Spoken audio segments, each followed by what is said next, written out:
Good morning. This is Blaine Pardoe, best-selling author of the Mecha series Land and Sea, as well as the political thriller series Blue Dawn. And welcome to Writers Fix Problems. Today we're joined by Eric July. Eric, welcome to the show. Hey, brother, I appreciate you having me, man. Thank you. Oh, are you kidding? This is great. I've been wanting to talk to you for some time. I love your videos. They always are entertaining and they're nice and short. But this was a chance for us to talk a little bit about your work and talk about what you got coming out. So I always open this with a review. And I'm one of your patrons. I bought in and got issues 1 and 2 and have read them and enjoyed them. I want to do a live review of it, and then we're just going to have some fun. Okay, sounds good. All right. So I'm not going to crawl into the muddy waters of Comicsgate and the dismal state of overall fiction industry right now. I'll save that for our discussion later. Let's just jump into the review.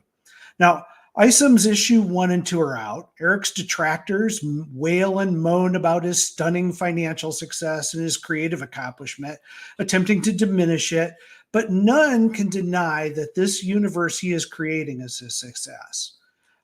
It is refreshing. It's a brilliant change of pace in the comics industry right now. There's no political overtones in July's creations, no less than subtle social messaging that dominates the other comic books that are out now. This harkens back to when I was 10 years old at the party store, standing in front of that wire rack, looking at comic books, their covers all screaming for my attention, and me trying to figure out where I was going to spend my 12 cents. Yes, I am that old. I believe that most people read sci-fi, fantasy, horror, or comics to get away from real-world politics and issues. That's why we play RPGs too. It's a chance for us to escape the BS and the background noise of the everyday life.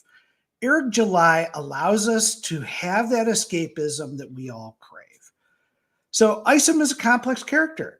Even after 2 issues, we don't fully know his origin story. We don't know the extent of his powers. July is avoiding the entire trope of opening with a big superhero battle where we get a splash of powers and a cheesy tagline. We are meticulously being fed the relationships and personalities in the universe. We're also, what's great is he's been able to weave this tapestry of depth into his characters. It leaves the readers wanting more, much more. The Riperverse has a lot of nooks and crannies that July has provided us glimpses into.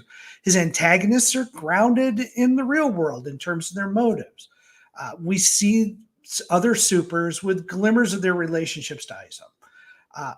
July has artfully dodged the pitfalls of origin stories that give us, too much information up front. And he leaves us really just wanting more. So far, he has been faithful to the canon he's created, but in fairness, we're only 2 issues in. What is clear is he's not creating a hero or a franchise. Eric is pouring the foundation that will rival Marvel and DC. And the money he's generated, they should be pretty damn worried at this point. As one of his antagonists says, I built myself an empire. And I think we're not too far off from Eric uttering that phrase himself. The series dialogue is well-grounded, which for me is very important because I write a lot of fiction books and I love good dialogue. I've heard others complain that the pacing of the first issues are a little slow, but I don't see these as standalone issues. These are part of a composite. This is a group of issues that have to be kind of viewed together, and we have to buy them in bite-sized chunks, and I think that's perfectly fine. I'm quite pleased Mr. July is not rushing in. He's taking his time. He's carefully putting in each piece of this puzzle into place. Charging in haphazardly, throwing up big origin stories and background and mind-numbing blocks of text, which we see all the time. It's bad storytelling, and Eric July is not a bad storyteller. His cast of supporting characters are intriguing. My favorite is Cindy Bloodruth, followed by Gooding. I like her because she's got attitude, and there's a sense to that, and I enjoy it. Each new character he introduces adds a new aspect of the universe, whether it's supernatural or super talented powers for hire. These little seeds have a great deal of potential, and I think that those seeds are going to grow over time. And with that, Isom right now is classic storytelling done with polish, great ink and colors, and well-written text. The first 2 issues do what they're intended to do. They leave me anxious for issue 3. So that's my review of your first 2 issues. I hope you found that fair. Appreciate that. Thank you. Thank you. Yes. Yes. Thank you. God, it's so cool to watch somebody who just goes out and wants to create. You're not shoving your politics down our throats. You're not telling us this is what I believe and you have to believe it. You're not demanding people buy your book, as we've seen with the recent Green Lantern thing, where it's like, you have to buy my book out of spite for these other people. Right. You haven't gone down that path at all. You've gone down and said, hey, if you want to read good comics, that's what I'm writing. Yep. And I appreciate that because I've been through this crap myself. I got canceled from the Battletech universe, and it really stunk. I knew I was going to enjoy this because the minute I posted that I was having you on as a guest, I had 10 trolls hit me that hate you, that were just spewing venom that how dare I have this person on. I'm like, you don't even read my stuff. You don't follow me, but you're telling me who I can have and who I can't have on. The minute that I got the hate, I was like, I want this guy on. I want him on more than once. Awesome. Awesome. That is awesome. Absolutely awesome. You've got your detractors. I did some digging into them a little bit just because it's fun. And they kind of fall into 4 buckets. There's those who are jealous of your success. There are those who hate you because they can't control you. They can't make you write the stories they want. There's those who feel you don't deserve their success, that somehow belongs to them. And then there's just the crazy wokesters. Yeah. How do you deal with that? Because I've had to deal with it when I announced I got canceled. There's no playbook for this. How do you deal with it? Well, it's all about like putting things into perspective. I think is the thing that you kind of have to do. I think even for a lot of folks, especially my haters, they think that stuff impacts me a lot more than it actually does, because I think what the internet has done is it's brought a lot of people together. It's focused on certain people's opinions and amplified them. So it makes it appear, and I think other people get tricked into believing this. It makes it appear as if a particular opinion is the opinion. And so for me, the easiest way to handle this, is to just put things into perspective and understand that there is a lot of people in this world, right?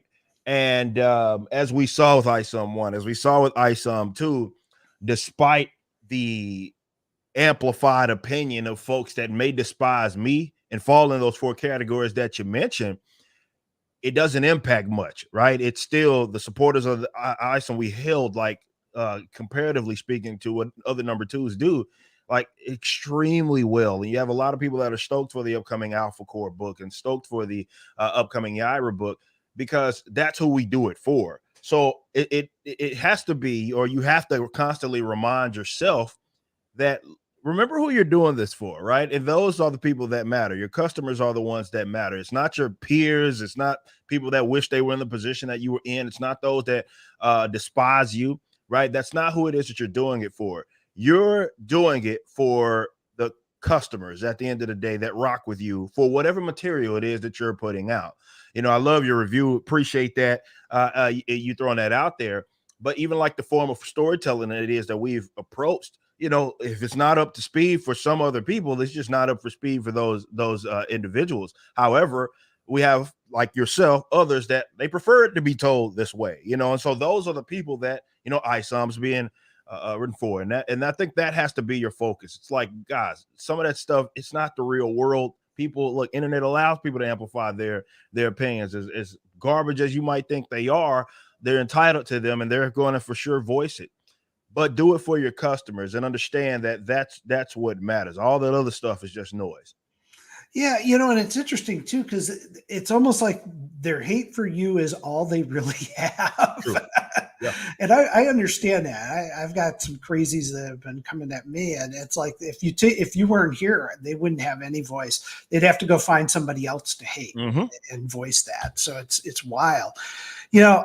to me, good stories are almost second to the great characters, because you could have a very basic story in terms of plot, but if you've got great characters, that's what carries it. Mm-hmm. And characters have arcs. You and I know that because we're both creators. And to me, talk to me a little bit about your character development. How do you come up with your characters, and how far out are your arcs on these characters? Great question, by the way. So with each character it is that I've created, I conceptualize them long before I put them in the story. Maybe for some of the more minor characters, it's a little different. But for the vast majority of characters, like all the characters in Isom 1 and 2, like I have a universe Bible and I'm typing them out. I'll go through them. I'll say, well, maybe that doesn't make sense. Delete that. Let's flesh them out or whatever. And then I go write the story, right?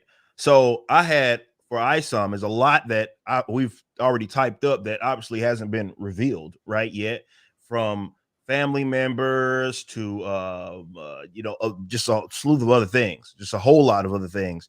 And the same can be said for like a character like Yaira, because I look at it like, okay, these are the characters, this is who they are, and I'm going to use the books as kind of a vehicle to be able to tell those stories.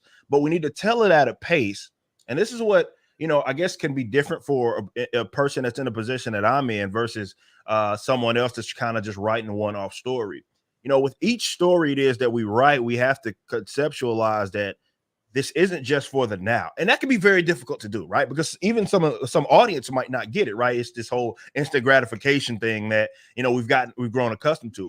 But I have to write with it with the intention in mind that, hey, I expect this and anticipate this is going to be around for the next 5 years, 10 years, maybe 11 years, right? I have to continue to do that, because if I don't, I'm going to write myself in a corner, right? So I have to use these stories as a vehicle to get there. And that's what it is that we do there. So I had a character in mind, like we would say with Isom, with Avery. I had a character in mind, his flaws, all that good stuff, what were going to be his obstacles. I did all that and had that all fleshed out before I wrote Isom 1. And then Isom 1, you got to see some of that come into fruition. The big theme of that story is more specifically like the first part of this arc, right? In issue 1 is pride, right? And you see how that not only impacts the story, it's a vehicle, really, if you think about it, because it doesn't just impact it from Isom's perspective or Avery's perspective. It also, the main adversary there in Darren, right?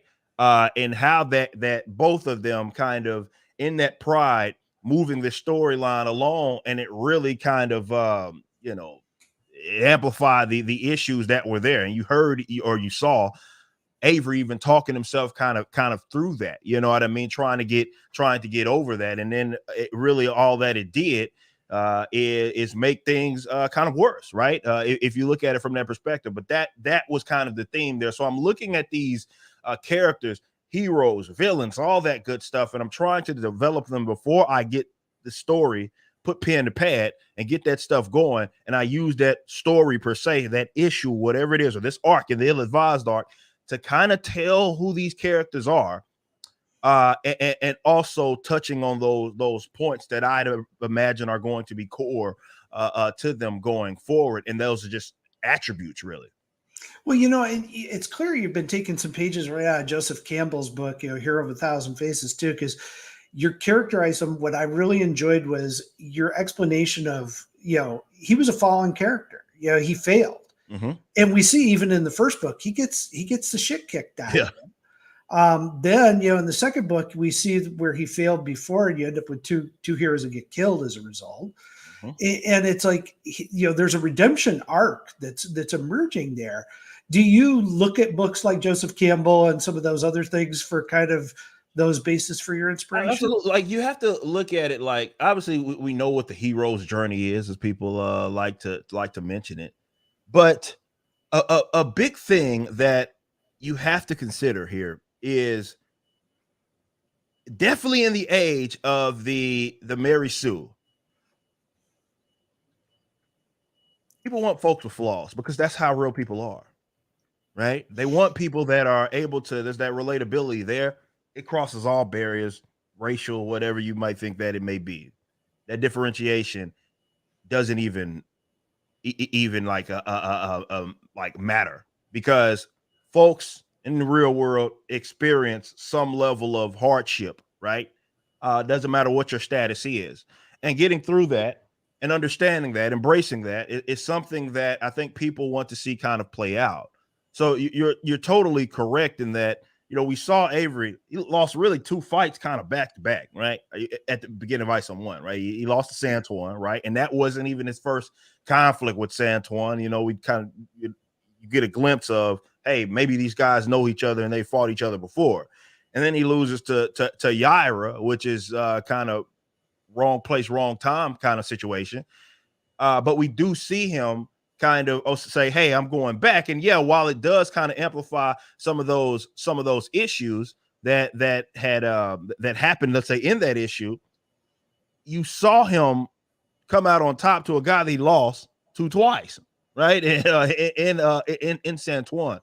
So absolutely, I think that's such an important way to see these characters, because it's what is boring. I know people, in the creative space, I think a lot of people look at it from who's the coolest character that I could create.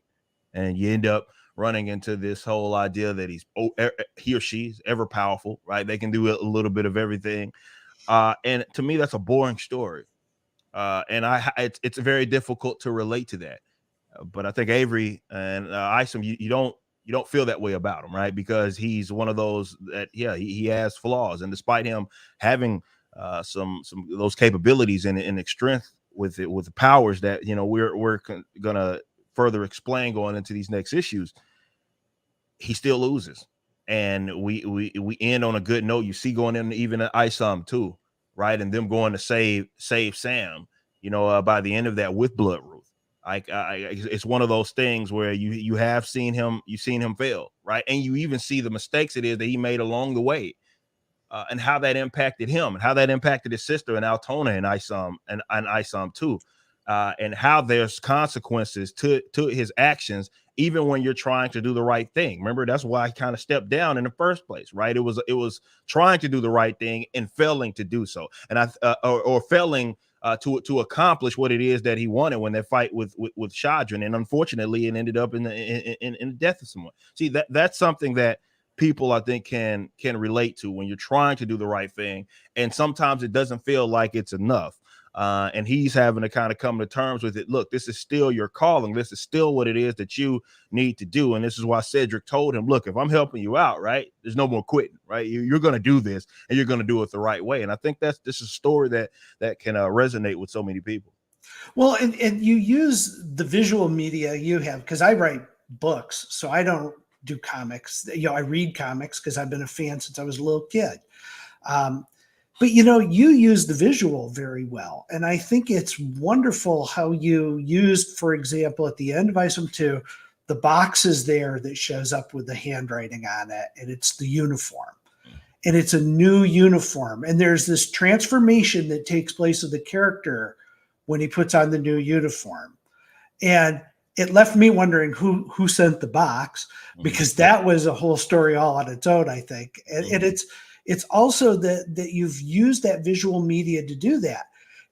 How hard is that to be as a writer to kind of incorporate that? Because you really got to work so hand in hand with your artist and your layout people to be able to pull that together, because there's no dialogue that's taking place there.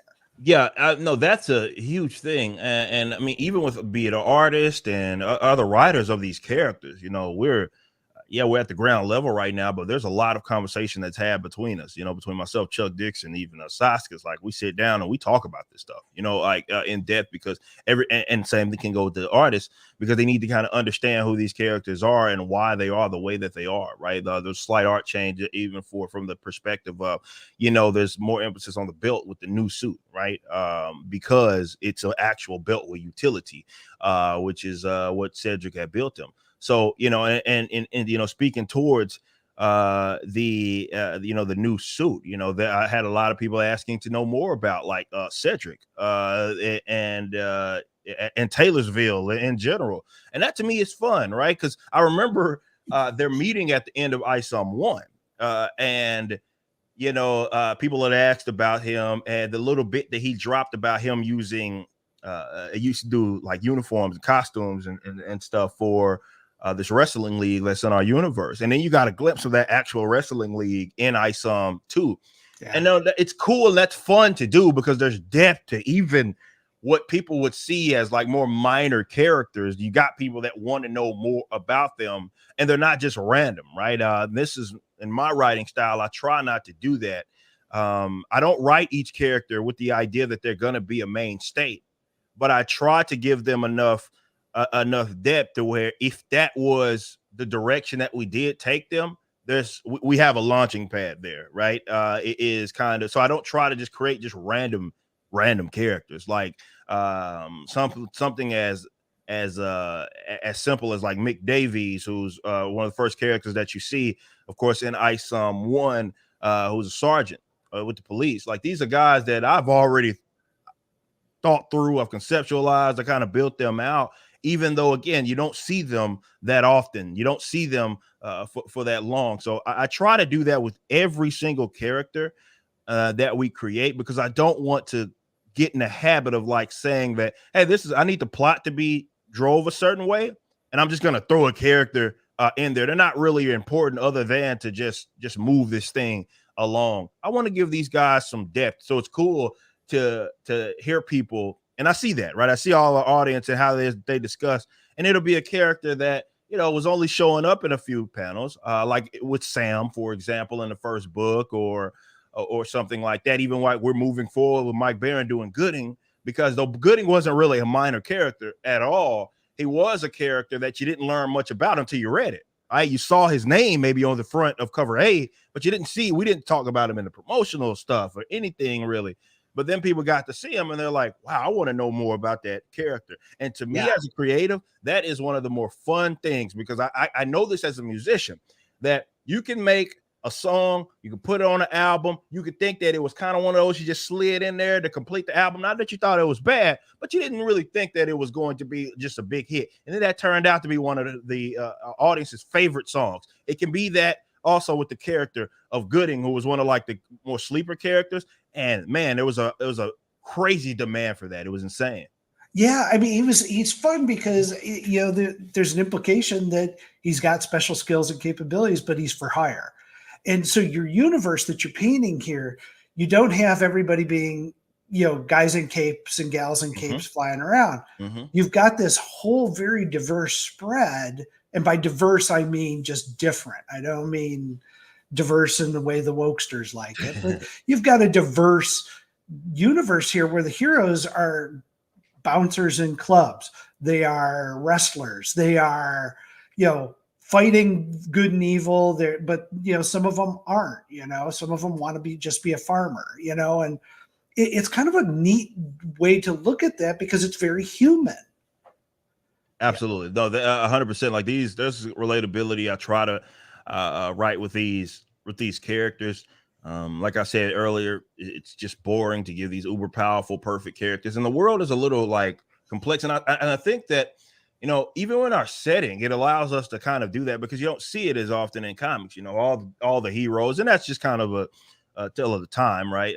During back in the day, the Marvels of the world, like pretty much you think New York City would be just clean of crime because almost every hero is over there, right? Right.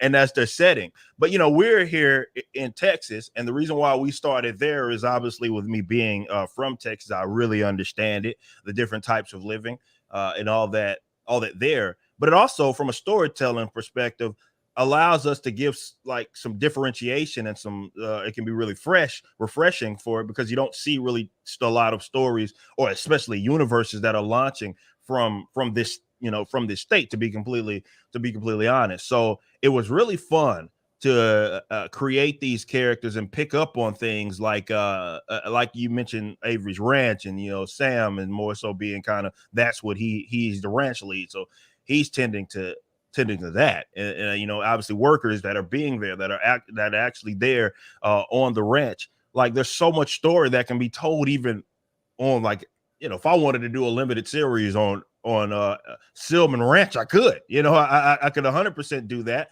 because of the dynamic there, definitely between all those different characters, and that's just something that as we're building this world, we try to take into consideration. Because look, we're at the beginning stages of the universe, and we get asked, hey, have you thought about telling this kind of story and that kind of story? And I'm like, guys, there's room for it all. I mean, it's a brand new universe. There's room for whatever genre it is that I wanted to tell. You know, you even got some kind of sort of fantasy elements with the introduction of Bloodroot that's in there. There's room for it all. We can make it make sense for a given title because we're starting from the ground up, and we have that in mind from the get-go, that look, we want to build out this sort of expansive universe, so why not be able to tell those stories? Well, and you hid so many perfect little details. I can tell they come right out of your Bible when she's talking about hell and the concept of hell, Yeah, and where it comes from. And he's like, oh, it's an alternate dimension. She's like, no, we don't have that shit. yeah. We have pocket dimensions. And this is, and it's like, okay, you've actually filled out a lot of the mythos in what I would consider 2 text boxes. Mm-hmm. You know, and it's like that. As a storyteller, I appreciated that, because I was like, I now understand how he's going to play this, and how it's going to factor in longer stories. So it's great stuff. Now, you've got a great team. You mentioned Chuck Dixon. Obviously, the guys you have working with you on Isom 1 and 2 and 3, et cetera, are good.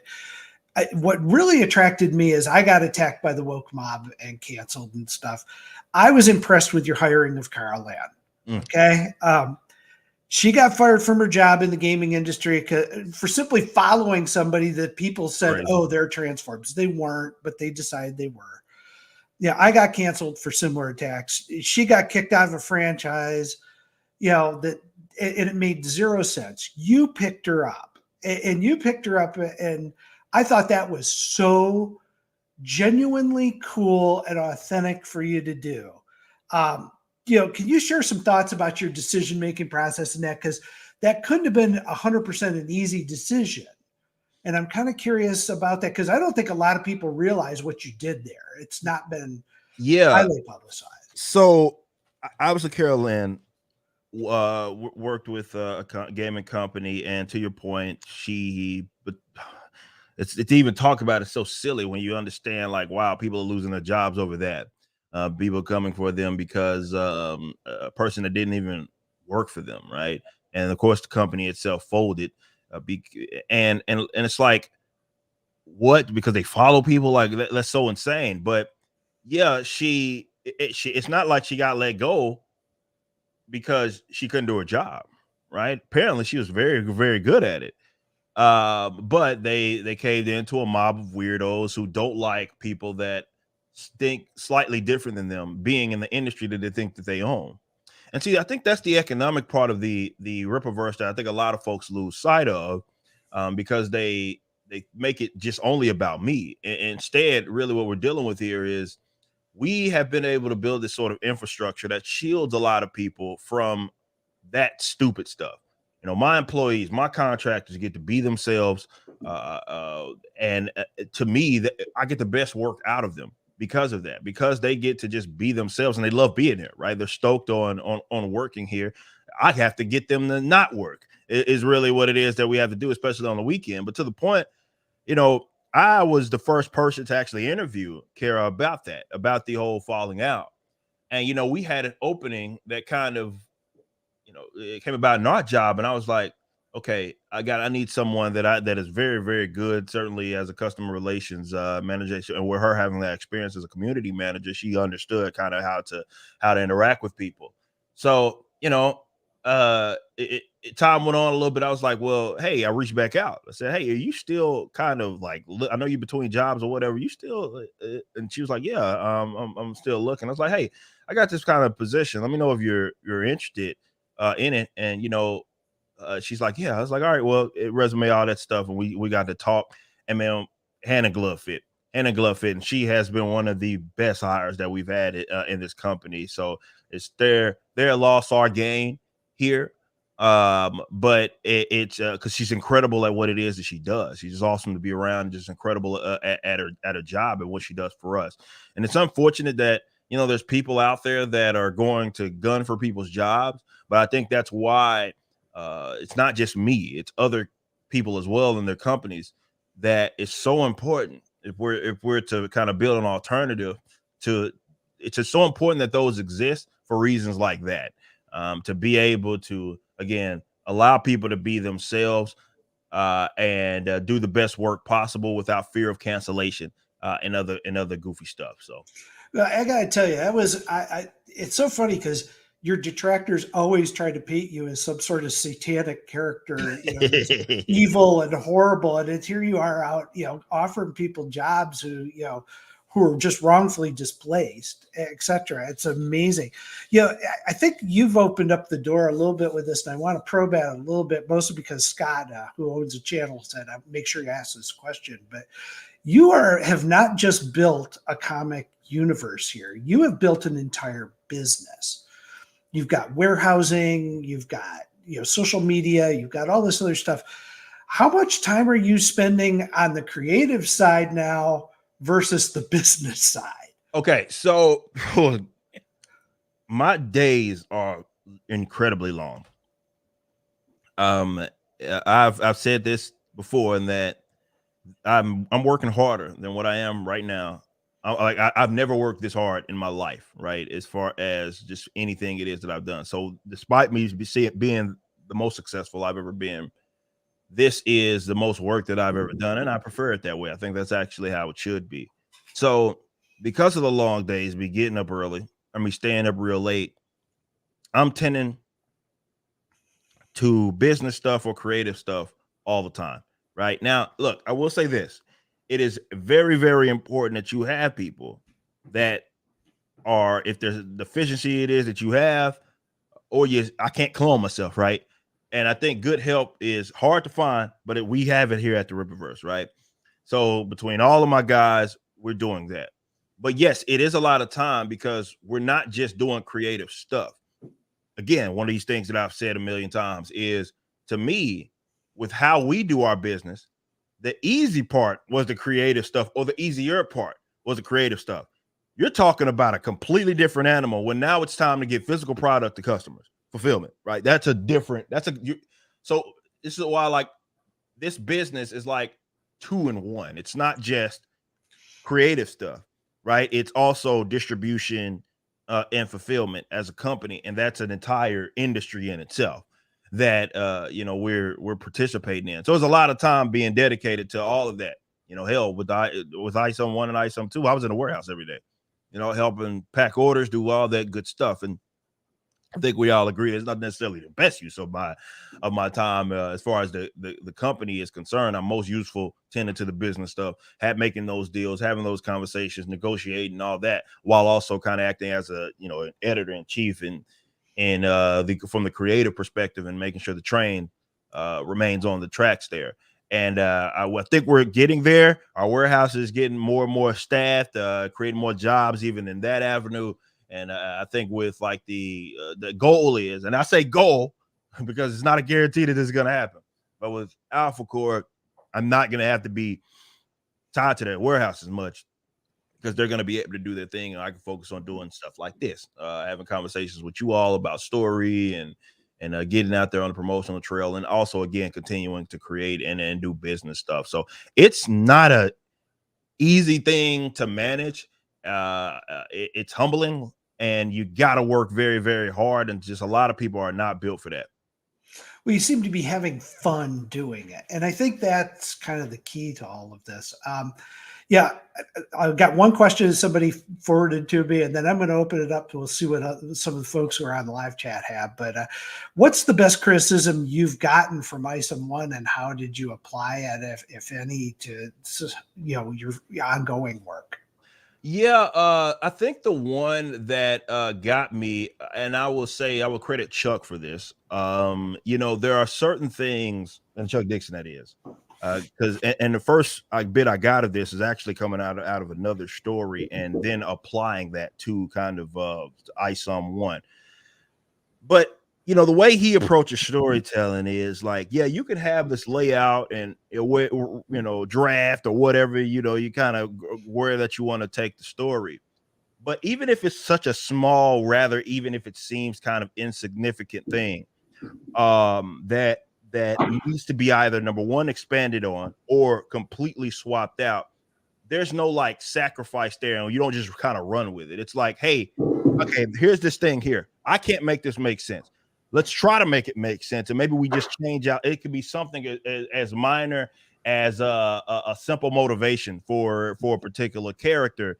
And I'm not saying minor like motivation's minor. I'm saying like a minor like, okay, this character, you could get to that end game, right? Of what this is how the character's acting out on that motivation, right? But it is very important on that middle part and like how they're getting there, that vehicle, if you will. So if there was one thing that I would have changed, probably, not necessarily changed, but I probably would have added to the page count. Isom 2 was 112 pages.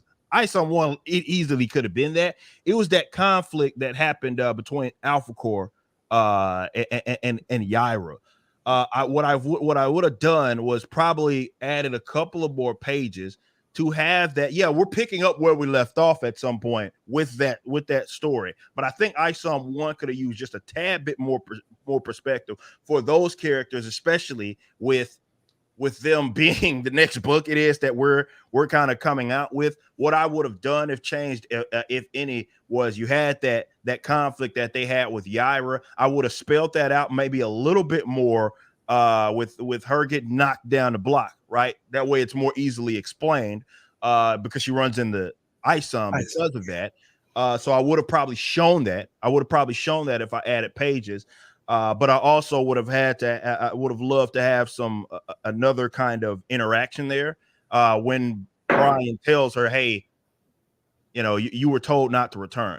So it's more adding addition to that, so I could kind of give perspective. It doesn't need much. I wouldn't have had to need like 5-10 pages. Even a couple, I think, would have given a little bit more perspective. But that's the thing about this industry, is that you don't want to have fluff, right? So that was one of the things that I was always afraid of. I was like, hey, with the first book, like, okay, I don't want to spend too much time doing this. I need to get kind of to the point. So it's that balance of, you don't want to give too much, but you also don't want to give too little. So if there was anything, I don't want to say change, I don't necessarily regret it. And yeah, we could pick up where we left off, but just to give more perspective on that conflict between the Alpha Core and Yaira, definitely setting up the next books, I would have added just a couple of more pages there for sure.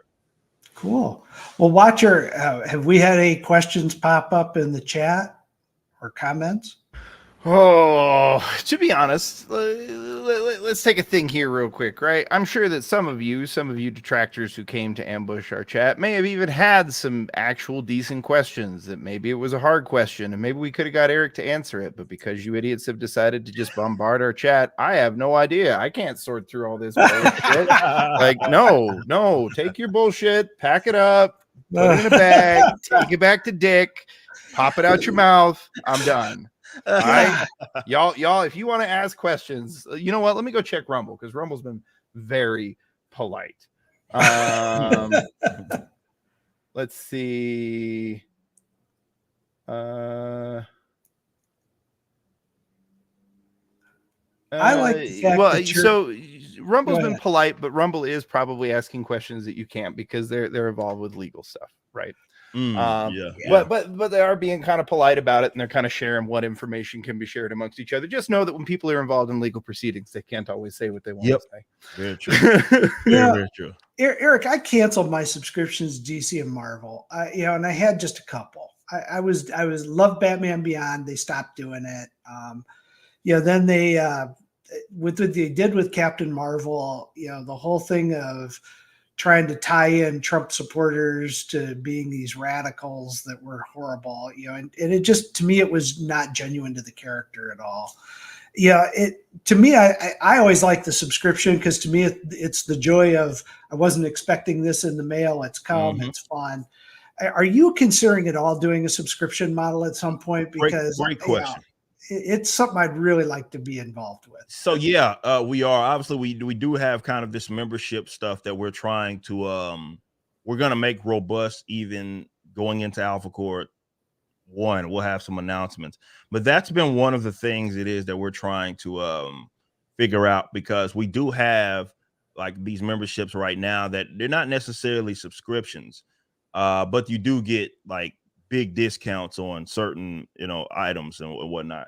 So what it is that we're trying to do is figure out kind of definitely as our release schedule picks up in 2024, we want to put people on that model to where it's kind of like an auto thing where they get the books, right?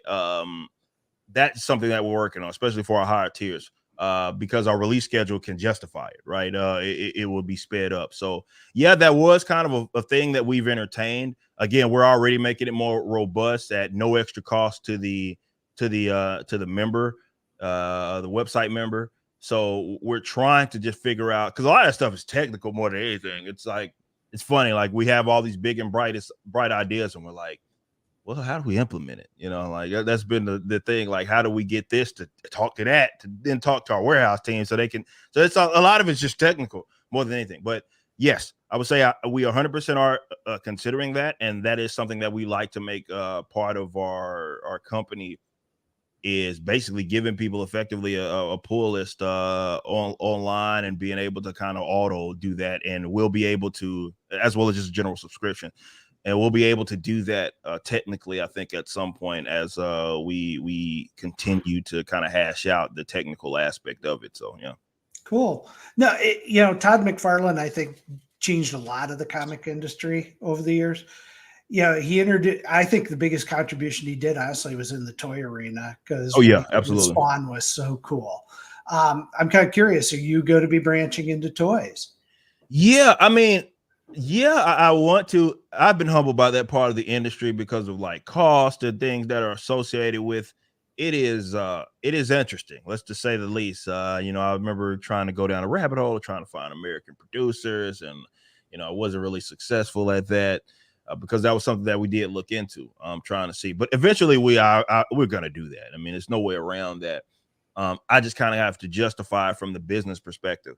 I will say that the biggest, I think, to us, the biggest thing that we're like to say, if there is to be a second wing, right, of the company, is going to be the animation. I think you'll get a lot more of that first. We're doing a lot of stuff with Riperverse Studios. We had like a little teaser trailer to kind of feel the market. People really loved it. So we're going to keep expanding on that. And there's a lot of ideas that we have there. So I would argue that that's going to be it. That for sure is going to be the next big thing for us, is going to be the animation. We do want to get into that toy market, though. We've been looking at it too with our business. It's hot, and and it's visually compelling. Oh yeah. I don't know if it draws people. What I have never seen is a correlation. Will that draw people to the comic or to the written word? I think it will. I think it will, mainly because we've seen, for whatever reason, American companies don't really have that figured out. And I think a lot of that is because there's almost no direct correlation between that stuff. This has been one of my gripes with like Marvel and how DC handles their properties, is that because there's all this deviation and liberty that is placed upon like a movie. Like, you can see a character appear on the screen, and then you're going to go pick up a book and you're going to be like, I just read a completely different character. Right. And let alone if you even know where to start. But the Japanese have that stuff mastered with anime. The anime sells the manga sells the anime. And that's such a relationship that does exist and can exist. And that's what we're going to try to do. And that, look, it's a different medium for sure, but you can still keep it faithful enough to where that character is recognizable. So they're not like completely blindsided. First of all, they have a starting point, but they're not completely blindsided once they start watching whatever material, or if they're reading whatever material, whatever it is that led them to it, they can recognize the character. And I think that's what it is that you have to prioritize. This whole canon and continuity thing doesn't matter thing. I think the American or the Western kind of companies need to kind of dump that idea, because it's simply not true. People care about that stuff. And they want to know who these characters are, and don't blindside them by saying, "Hey, here's the character in name on this medium," but when you go read them in the book, they're going to be completely different. Hey guys, Yeah. we actually got a couple of questions that came across with some super chats, if it's all right. So the first question All is, right. are there any resources that you went to for world building? Like as far as no, other than like just using like OneNote and all that stuff, no, like technically nah, it wasn't really anything that I did other than Carol on our team was able to help me with a template, right? She's a writer, she's been around the block, and she gave me like for a Universe Bible, not the Bible itself, but like the entries, like a template, right? It was just a template that said all these things considered. Of course, I tweaked the template out as I was like doing my writing out or fleshing out these characters to make it unique to my experience, but it was at least a solid starting point. So I owe that to her there, because she's like, hey, here's something that just basic. I won't say basic, it was pretty thorough, right? And then we just tweaked it a little bit as I had like a couple of different entries. So really, no, the resources went into maybe the tech to keeping the Universe Bible. But other than that, it was just me putting pen to pad. Carol giving me that template, me putting pen to pad, and actually just fleshing them out, what their names are, what kind of character attributes it is that they have, what's going to be the big vehicle for the first big story, how am I going to get there? Those types of ideas were fleshed out. And then the other question is, what's it like having other people work on? And Blaine, honestly, I think this, like, both of you have other people that are now working on your IPs. What is it like having other people do work on your IPs? And is there something about the work that other people are doing on your IPs that makes you excited? Well, oh, absolutely. I mean, I'm getting the luxury of the next book, the first book that you guys are gonna see, that's not wrote by me, despite I created the character, but it's not. I didn't write it.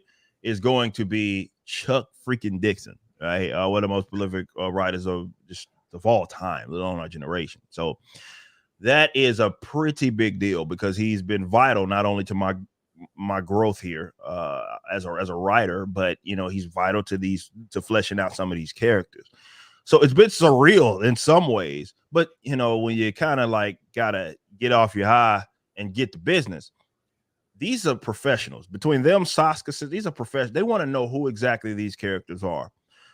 So I sat down with them, I had meetings with them, and they wanted to on a core understand who it was that we're dealing with. And they wanted to make sure they were not just writing a character that was just, hey, or I'm just writing just me trying to project myself kind of onto that wasn't what this was. It was like they wanted to understand who they were, why they acted the way that it is that they were, and we had a lot of conversations surrounding that.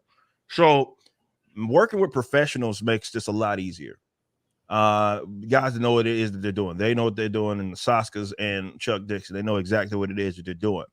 But the other cool part is there's still their flavor on it. Like I even take Alpha Core. Alpha Core, though it does have all the core aspects of the members of the Alpha Core that I needed to be there, because that's who it is that they are. The story is not one that I would have come up with, right? The main story, how they act, yes. And yeah, there is some kind of, okay, what kind of story that we wanted to tell, that's there, and I had influence on that. But other than that, that's Chuck. It's very much Chuck's story, and how it's being told. So it's so cool to see that, like, say, oh yeah, that's my character. This is a believable character. A believable story that they're going to be in. But this isn't a story that I would have come up with. And it's just amazing what it is that they have been able to do with both of those characters, and Yaira, which that book's already done, as well as what again Chuck's doing in the upcoming Alpha Core book. It's just it's insane. So it has been a little surreal to work with these legends, but also it's been an honor and a privilege for sure, because I've picked up so much on how even the art of storytelling from their perspective. I picked up a lot of that. Well, and so here's a personal question. This was not coming from chat, but I know that with working with Blaine on various projects that he's involved in, I know that he's of the school of, hey, make a Bible, like the George Lucas Star Wars Bible. Is there an Isom Bible? Yeah. They're for sure Riperverse universe Bible 100% with entries of each characters, even places, right? And that's constantly being added on. We do need to kind of clean it up. But I've wondered what the market's. Let me say this: I wonder what the market's going to be like on something like that. If we were like to just clean it up and like say, "Hey, go buy it," right? As a product, I've wondered yeah, that as a myself. product for sure. But from a functional perspective, it is so very vital, not just to writers, but especially to artists, because you don't think of it that way, but they need to know how these characters act. You know what I mean? As well, like what would be a believable even stance that the character would have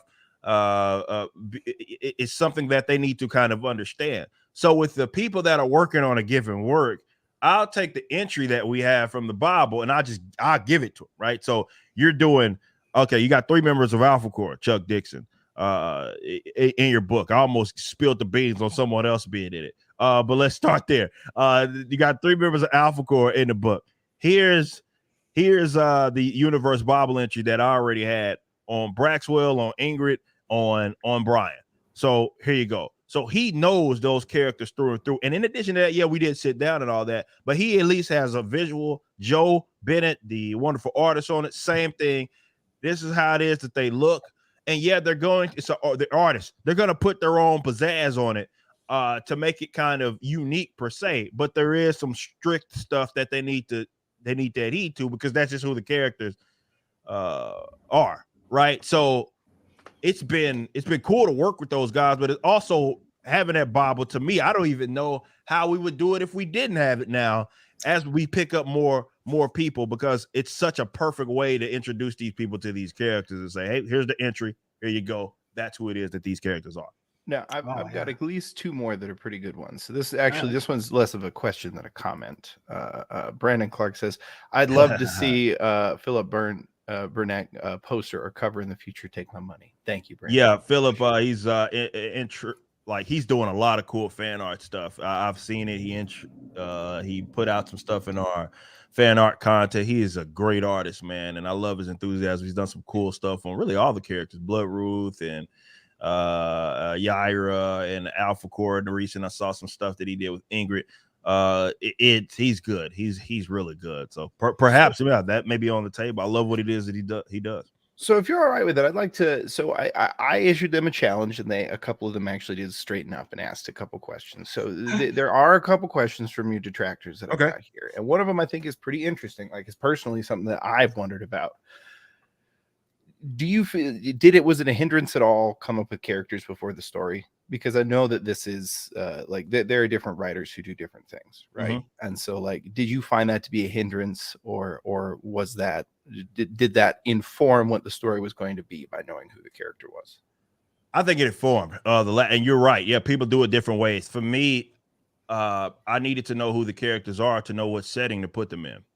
Right. And granted, yeah, there's going to be a character or two. Yes, 100%. That you create along the way. Right. It's inevitable. Right. However, as far as the guys that are just part of the crux, the core part of the story, I created them and conceptualized them. And to me, it helps tell the story because I know who it is that they are. I'm looking at it like, how can I tell the best story that I can tell if I don't know who this damn character is? And maybe some folks freestyle and that's just how they do their best work. But for me, I don't think it's that way. I think for me as a writer, I need to understand who it is that they are first, so I can put them in a setting that makes sense.